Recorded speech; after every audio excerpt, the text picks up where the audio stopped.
So, hello everyone. Today we are going to do the continuation of last part. पिछले part को continue करते हैं जो हमने पार्ट 1 किया था प्रॉब्लम्स इन ट्रिग्नोमेट्री। तो उसी के साथ आगे बढ़ते हैं पार्ट 2 में। जैसा कि हमने आपको कहा था कि हम इस सीरीज के प्रॉब्लम इन ट्रिग्नोमेट्री के सीरीज के कम से कम 10-15 पार्ट, हो सके शायद 15 के आसपास पार्ट्स हम इसके लाएंगे।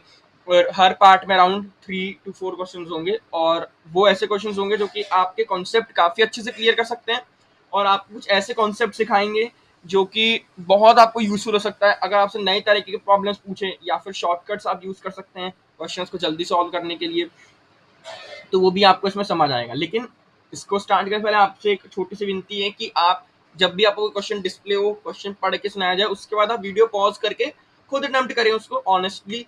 जितना टाइम आपको मैं बताऊंगा उतने टाइम के लिए आपको उसको उस टाइम फ्रेम में अटेम्प्ट करना है। अगर आप चाहें तो उससे और ज्यादा टाइम भी लेकर अटेम्प्ट कर सकते हैं, लेकिन मेन स्ट्रैटेजी ये है कि आप उसको अटेम्प्ट करें ताकि जब मैं आपको उसका सॉल्यूशन एक्सप्लेन करूंगा तो आपके दिमाग में बैठ जाए। अगर आप डायरेक्टली सॉल्यूशन सुनेंगे तो आपको सॉल्यूशन कुछ देर बाद भूल जाएगा, कुछ टाइम बाद भूल जाएगा। लेकिन अगर आप उस पर अटेम्प्ट करेंगे, कुछ मेहनत करेंगे, तो आपको सॉल्यूशन थोड़ी देर ज्यादा देर तक याद रहेगा, जो कि आपको एग्जाम में हेल्प करेगा। तो आज जो हम कॉन्सेप्ट जिस टॉपिक के ऊपर हम शुरू करने वाले हैं अपना प्रॉब्लम्स, वो बेस्ड ऑन ट्रिग्नोमेट्रिक सीरीज होगा। कई बार एग्जाम्स में ट्रिग्नोमेट्री की सीरीज यानी कि समेशन सम करके पूछ लेता है कि हाँ बताइए इसकी पर्टिकुलर चीज की वैल्यू क्या होगी, इस पर्टिकुलर चीज की वैल्यू। तो उसमें कौन से ट्रिक्स लगते हैं, क्या कॉन्सेप्ट्स लगते हैं, वो हम देखेंगे। तो ये थोड़ा ऑब्वियसली थोड़ा बेसिक से ऊपर का टॉपिक है, लेकिन ये भी आपसे पूछा जा सकता है एग्जाम में। तो आपको पता होना चाहिए कि अगर इस तरह का क्वेश्चन आ जाए तो क्या अप्रोच होना चाहिए, किस तरह से सॉल्व करें। आपको एक बार मैं बता दूं कि जो ट्रिग्नोमेट्रिक सीरीज का है उसके हम पार्ट 2 और पार्ट 3 भी लाएंगे। आज पार्ट 2 है, कल पार्ट 3 जो होगा वो भी इसी टॉपिक के ऊपर होगा, ट्रिग्नोमेट्रिक सीरीज के ऊपर बेस्ड होगा।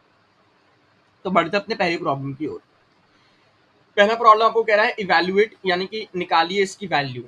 Summation sigma n is equal to 1 से 100 tan x बाय 2 की power n secant x by 2 की पावर n माइनस 1।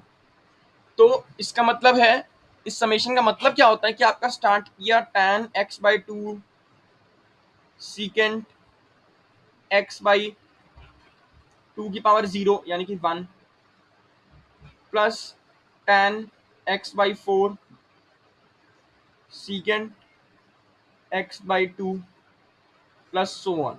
ऐसे करके आपको सीरीज पूरी है 100 तक जा रहा है, यानी कि जो आखिरी होगा वो tan x डिवाइड बाई 2 की power 100 into सीकेंड x divide by 2 की पावर 99 ऐसे होगा। और आपसे पूछा कि इस सम को सिंप्लीफाई कीजिए, जितने छोटे छोटे टर्म्स में हम निकाल सकते हैं उतने छोटे में इसको बनाएंगे। तो आपका अप्रोच इस तरफ कैसा होना चाहिए, कैसे इसको सॉल्व करेंगे। पहले वीडियो पॉज कर लीजिए और इसको सॉल्व करने की कोशिश कीजिए। चलिए, तो आपने वीडियो मतलब क्वेश्चन कोशिश अटेम्प्ट कर लिया इसके ऊपर, तो हम इसका सॉल्यूशन आपको बताते हैं। तो बेसिक चीज ये है कि अगर हम किसी एक टर्म पे कॉन्सेंट्रेट करें, मान लेते हैं वो आर टर्म है, यानी कि इन पूरे सीरीज में आरवा नंबर का जो टर्म होगा, पहला दूसरा तीसरा आर आर्बिट्रेरी नंबर है, उसका जो टर्म कैसे दिखेगा, तो वो देखने में कैसा होगा। एन की जगह आर डाल दिया, बस वही होगा, तो हो जाएगा सीकेंड एक्स डिवाइड बाई 2 की पावर आर। ये आपको जो टर्म दिख रहा है, ये टर्म हमारे पास सामने आएगा, ये हमको दिखेगा। अब इसको सिंप्लीफाई करने की कोशिश करें। अगर हम कुछ इसमें ऐसा कर दें ताकि इन टर्म्स को जोड़ना आसान हो जाए, क्योंकि डायरेक्टली यहाँ पे हमें से जोड़ने में कोई आसानी नहीं दिख रही है। अगर हम इसे डायरेक्ट जोड़ने की कोशिश करें तो ऑब्वियसली नहीं जोड़ पाएंगे, एलसीएम लेंगे बहुत लंबा जाएगा, लेकिन इसको सिंप्लीफाई करने के लिए कहा गया है। तो हम क्या करेंगे कि इस टर्म्स को ऐसे तोड़ेंगे ताकि कुछ से कुछ ऐसा हो कि इनके जोड़ने से कुछ टर्म कटती जाए और लास्ट में कम टर्म्स बचती जाए। तो हम इसको ऐसे पार्ट में तोड़ने की कोशिश करेंगे। सबसे पहले ऑब्वियसली हमारे दिमाग में आता है कि थोड़ा सिंप्लीफाई करेंगे, टैन और सीकेंड देखने में अच्छा नहीं लगता, तो हम इसको कोशिश करेंगे कि हम इसको कॉस और साइन में बदलने की कोशिश किया जाए। कॉस और साइन में बदलने की कोशिश करेंगे तो हो जाएगा साइन एक्स बाई 2 की पावर आर। एक काम करते हैं, एक्स बाई 2 की पावर आर को हम क्या ले लेते हैं, एक्स की पावर 2 क्या ले लेते हैं, इसको हम थीटा ले लेते हैं। ठीक है, तो एक्स, ताकि बार बार हमें लिखने की जरूरत ना पड़े इसको, तो इसको थीटा ले लेते हैं। तो ये जाएगा टैन थीटा इंटू सीकेंड, अब 2r-1 2 थीटा है, एक्स बाई 2 की power r-1 is 2 theta. Correct. तो यहां से हम लिख सकते हैं इसको, इस पूरे टर्म को मिटा के क्या लिख सकते हैं, tan थीटा सीकेंड 2 थीटा। करेक्ट, इसको हम लिख सकते हैं tan थीटा, अगर हम इसे आर एफ टर्म में कंसिडर करें, इंटू सीकेंड टू थीटा। ये हमारा आर एफ टर्म है, इसमें से कोई एक टर्म उठा लिया हमने, जैसे ये, अगर इसमें आर को 1 पुट करेंगे, आर की वैल्यू 1, तो ये वाली टर्म आ जाएगी, आर को 2 पुट करेंगे तो ये वाली टर्म। तो ऐसे हमने किसी एक टर्म को मान लिया, उससे लेके अलग से देख रहे हैं, सीरीज को भूल जाते हैं कुछ समय के लिए। तो tan theta into secant two theta, अगर इसको सिंप्लीफाई करूँ मैं साइन और कॉस में, तो हो जाएगा sign theta divide by cos theta divide by cos two theta. अब यहाँ पर रुक जाते हैं और समझने की कोशिश करते हैं। अगर हम इस पूरी चीज को एक दो ऐसे टर्म्स में तोड़े जो कि बीच में अपने आप एक नेगेटिव साइन कंटेन करता हो, और उसका ऐसा रिलेशन हो अगले टर्म से, ताकि ये वाली टर्म उसकी और अगले टर्म की ये वाली सेम हो, ताकि कटती चली जाए, और लास्ट में हमारे पास सिर्फ पहला और आखिरी टर्म बच जाए, कुछ ऐसी कोशिश रहेगी। तो अगर मैं इन दो को, इसको हम, इस सम को बोलते हैं हम टेलीस्कोपिक सम, कि अगर हमारे पास टर्म्स लगातार कटती जा रही हैं, एक टर्म दूसरे टर्म से रिलेटेड है, टर्म्स लगातार कटती जा रही हैं। अब देखेंगे कैसे कटती है। अगर आपको थोड़ा डाउट रहे कि क्या कटने की बात हो रही है, कैसे करेंगे, तो हम देखते हैं आगे कैसे इसमें क्या हो रहा है। पहले मैं आपको कॉन्सेप्ट समझा देता हूँ कैसे हम इस प्रॉब्लम को अप्रोच करते हैं। साइन थीटा को हम लिख सकते हैं sine 2 theta minus theta divide by cos theta into cos two theta. ऐसे करने से फायदा क्या हुआ कि हम इसको एक्सपैंड कर सकते हैं और लिख सकते हैं sine 2 theta cos theta minus cos two theta sine theta divide by cos theta cos two theta. इसको दो पार्ट में तोड़ देते हैं, तो हो जाएगा tan 2 theta minus tan theta. इसको हमने लिखा ना, इसको कॉस कॉस कट गया, इसको अलग लिखा, ये हमारे पास ये बन गया। हमने इसको दो पार्ट में से तोड़ा जो कि एक दूसरे के नेगेटिव है। अब अगर हम किसी ऐसे, जैसे पहले टर्म के लिए बात करें, तो पहले टर्म के लिए क्या हो जाएगा, tan 2 theta is this part, यहाँ पे r को 1 पुट कीजिए, तो जाएगा tan x minus tan theta, x by 2 हो जाएगा क्योंकि पहले का हाफ है। ये हो गया पहले टर्म के लिए, यानी कि इस टर्म को हमने, ये जो टर्म आपके सामने दिख रही है, इस टर्म को हमने ऐसे लिखा। सिमिलरली हम दूसरे टर्म को क्या लिख सकते हैं, यहाँ से आधा आधा करना शुरू कर दिया, x बाई 4, यहाँ x बाई 2 है, यहाँ x बाई 4 है, तो यहाँ अगर x है तो यहाँ x बाई 2 होना चाहिए, तो tan x by 2 minus tan x by 4। ऐसे चलते चलते हम देख सकते हैं कि जो 100वां टर्म आएगा, जो 100वां टर्म आएगा, वो आएगा tan, यहाँ x by theta x by 2 की पावर r माइनस 1 है। r वो टर्म है जिसकी हम बात कर रहे हैं, जिस पहले टर्म की बात कर रहे थे, तो r को 1 पुट किया था, 2 की पावर 1 माइनस 1, 2 की पावर 0 1, तो x आ गया था।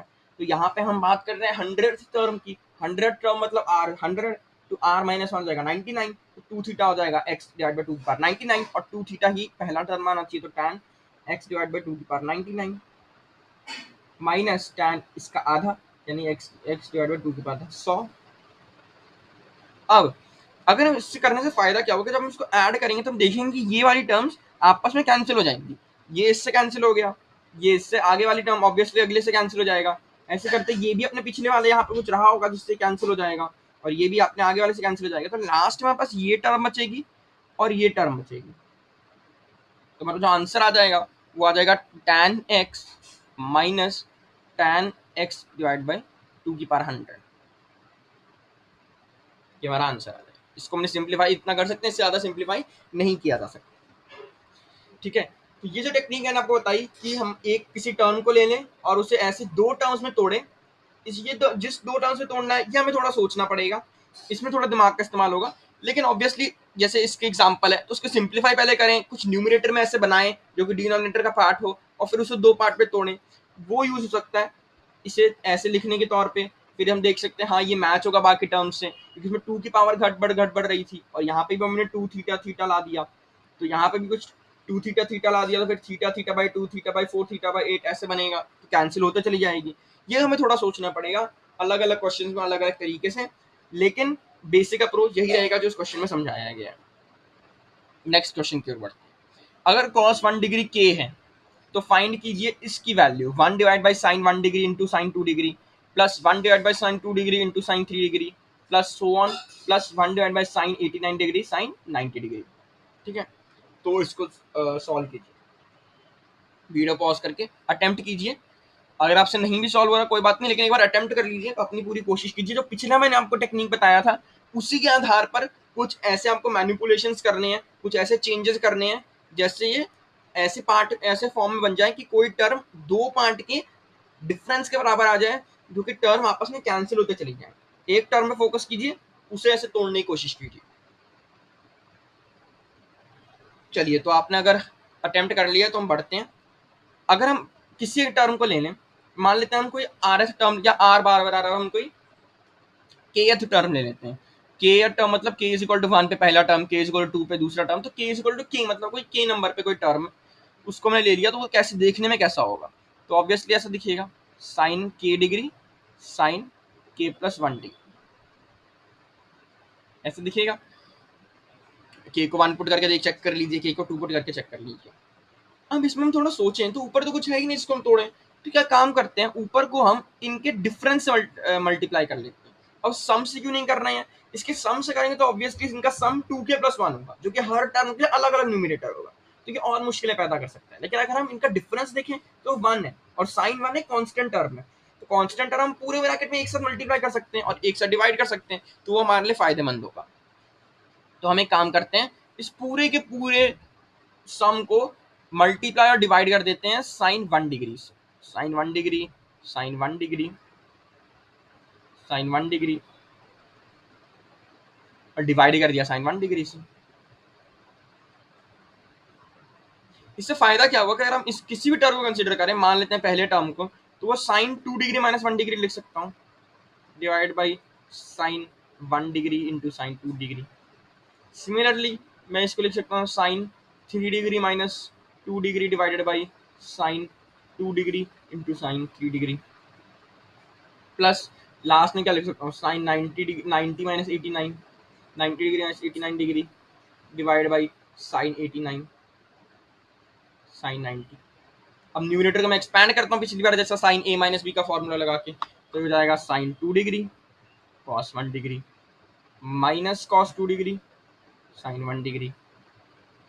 ऐसे बाकी न्यूमरेटर बाकी टर्म्स के लिए भी कर सकते हैं, मैं पहले टर्म के लिए करके दिखा रहा हूँ, 1 डिग्री इंटू साइन 2 डिग्री। फिर इसको दो पार्ट में तोड़ते हैं, हमने पिछली बार तोड़ा था, इसको अलग ले गए, तो ये हो जाएगा कॉट 1 डिग्री माइनस ये हो जाएगा कॉट 2 डिग्री।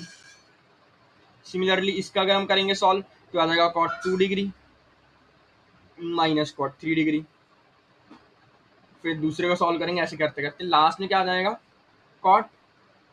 अब देखिए पहले टर्म में 1 आया, तो लास्ट वाले टर्म में जो कि 89 टर्म है, तो उसमें 89 डिग्री आएगा माइनस कॉट 90 डिग्री। तो ये कैंसिल हो जाएगा, ये कैंसिल हो जाएगा। ऑब्वियसली आप इमेजिन कर सकते हैं यहाँ पे कॉट 3 डिग्री आएगा, वो भी कैंसिल हो जाएगा। ऐसे आप इमेजिन कर सकते हैं कि यहाँ पे कहीं ना कहीं कॉट 89 डिग्री आया होगा, वो भी कैंसिल हो जाएगा। लास्ट में हमारे पास cot 1 degree minus cot 89 degree बच जाएगा, और cot 1 degree minus cot 89 obviously 1 by tan 90 यानी कि 0, ये 0 हो गया, तो यहाँ बच गया हमारा कॉट 81 डिग्री कॉट 1 डिग्री। तो इसको हमने पूरा सॉल्व किया अंदर की चीज़ को, तो हमारे पास बच गया कॉट 1 डिग्री, और ये बाहर 1 बाई साइन 1 डिग्री था।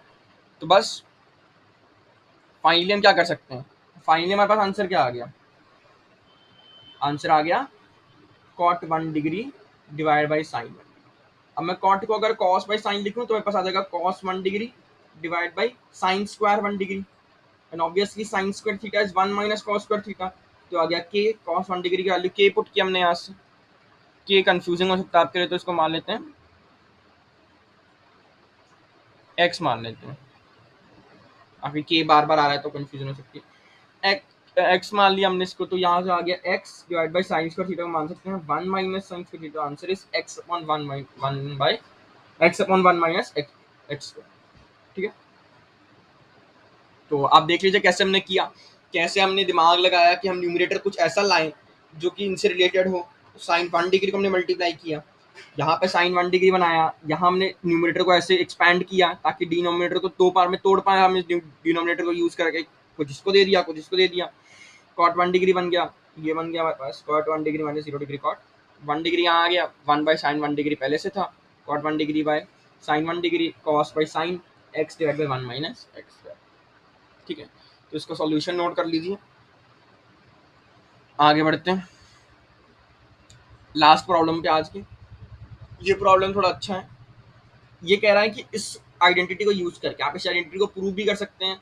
साइन और कॉस में बदल के कॉट को साइन और कॉस बाई साइन लिखें, टैन को साइन बाई कॉस लिखें, sine two x by cos two x, cross multiply simplify कीजिए sine two x cos two x को, आपका आ जाएगा। ये आइडेंटिटी लेकिन आपको हमेशा याद रखनी है, आपके दिमाग में हमेशा होनी चाहिए। आपको पेपर में लिख के नहीं देगा, मैं अभी दिखा रहा हूँ लिख के, लेकिन आपको दिया नहीं रहेगा। आपको ये यूज करना है, कई क्वेश्चन में सॉल्व करने के लिए यूज हो सकता है। जैसे कि आपके पास क्वेश्चन नीचे है, इसको आप सॉल्व कीजिए इस आइडेंटिटी को यूज करके।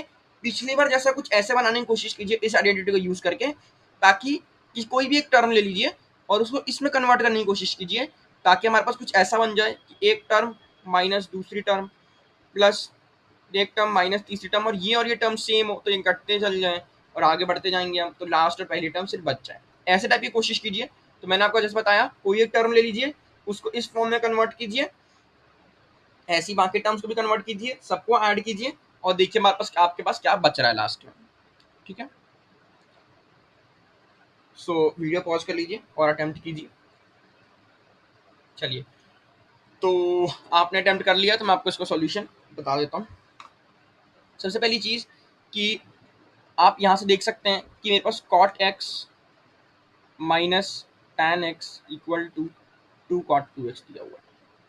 तो अगर मैं टू से डिवाइड करूँ दोनों साइड तो मैं लिख सकता हूँ, और शिफ्ट करूँ कॉट को जरूरत तो मैं लिख सकता हूँ हाफ tan एक्स जो होगा ना, हाफ tan एक्स वो किसके बराबर होगा, हाफ tan एक्स किसके बराबर होगा, cot two x minus half cot x के बराबर होगा। करेक्ट, करेक्ट, ये इतना होगा। अब मैं पहले टर्म को देखता हूँ, एक्स की जगह पाई बाई फोर पुट कीजिए, तो मैं क्या कह सकता हूँ कि half tan pi by four is equal to cot pi by four into two, two x है ना, तो जाएगा pi by two minus half cot pi by four. Similarly मैं दूसरे टर्म के लिए क्या लिख सकता हूँ, आप सोचिए, अगर मैं यहाँ पे हाफ वापस मल्टीप्लाई कर दूँ, करेक्ट, और x की जगह x बाई टू डाल दूँ,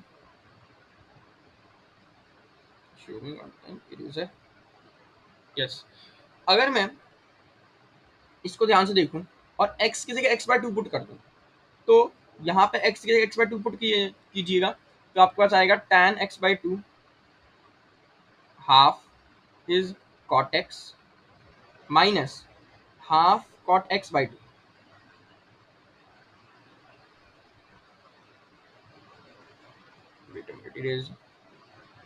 यस, तो ये हमारे पास आ जाएगा। अगर हम हाफ से मल्टीप्लाई कर मतलब x की जगह x बाई टू पुट करेंगे, क्योंकि यहाँ पे अगर x इसको मान लें तो ये x बाई टू है ऑब्वियसली, तो x बाई टू पुट किया हमने ताकि पाई बाई एट के लिए भी कुछ ना कुछ लिख पाए।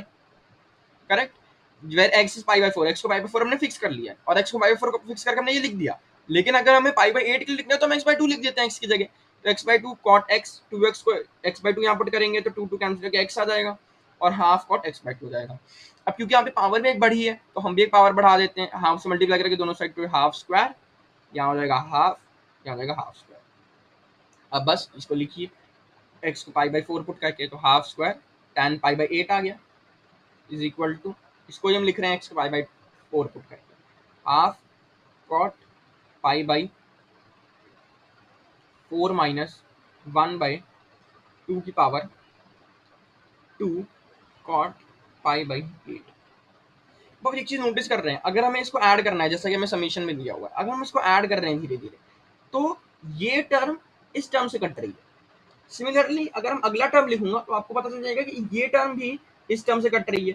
तो अगर हम आखिरी टर्म लिखने की कोशिश करें इसमें, अगर हम आखिरी टर्म लिखें इसमें, तो आखिरी टर्म क्या बनेगा, हमें कॉमन सेंस से लिख सकते हैं कि वन बाई टू की power n n pi by two की पावर एन प्लस वन जो है वो, क्योंकि यहाँ पे देखिए यहाँ पे एक पावर है उससे कम पावर यहाँ पे है तो एक कम पावर लिख लेते हैं। यहाँ पे कॉट आएगा, कॉट आएगा, पैटर्न से देखिए, यहाँ पाई बाई टू है, यहाँ पाई बाई फोर था, यहाँ पाई बाई एट है, यहाँ पाई बाई फोर है, तो ऑब्वियसली अगर पाई बाई टू की पावर एन प्लस वन है तो यहाँ पाई बाई टू की पावर एन होगा, क्योंकि ये डबल है यहाँ यहाँ जो चीज है माइनस वन बाई टू की पावर, यहाँ स्क्वायर है, यहाँ भी स्क्वायर होगा, यहाँ एन है तो यहाँ भी एन होगा, कॉट यहाँ पे जो x है वही यहाँ पे है, यहाँ जो है यही यहाँ पे है, यहाँ जो है वही यहाँ पे होगा, पाई बाई 2 की पावर n+1। तो ये इससे काटा, ये फाइनली ये हमेशा कट रहा है, ये से काट रहा है, ये से काट रहा है, तो यहाँ पे कोई चीज होगी जो इसे काटेगी। सिमिलरली अगर इसको मैं ऐड करने के लिए बोला है, पहले ये बच जाएगा और लास्ट वाला नंबर ये बच जाएगा। तो मैं इसको अलग से लिखने की कोशिश करूँ तो हमारा लास्ट और पहला टर्म बच जाएगा, वो हो जाएगा कॉट पाई बाई 2। इस पूरे सम की बात करूँ क्योंकि हम सबको ऐड करना है, वो यही ऐड है, इस समेशन को मैं एस मान लेता हूँ इस पूरे सम को।